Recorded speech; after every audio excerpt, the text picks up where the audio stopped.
housing must be seen as a national priority, and there are 83 recommendations about providing shelter, but not only that, but also to provide social cohesion and to support our economic future. But the question that was constantly being asked at the Housing Committee the other day is, why hasn't the Commission's work been implemented? Why has it only been accepted to appear before the committee a year after it was published? So that's 2.5 years of meetings, hundreds of hours with input from experts and academics and housing bodies. So what have we done with it as an Oireachtas? So my question is, have we disagreed with the findings?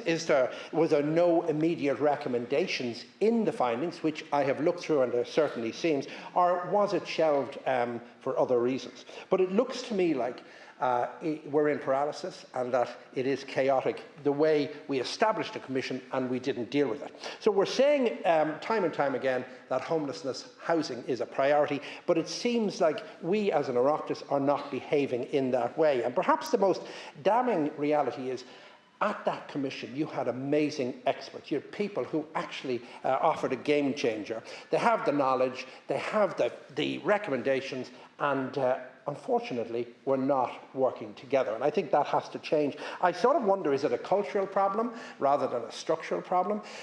Because I know when the pandemic hit, we all clicked fingers and we got everything done. When the 100,000 Ukrainians came to Ireland and they needed refuge and accommodation, we clicked our fingers and we got it done. But the urgency when it comes to housing doesn't seem to be there. And you know,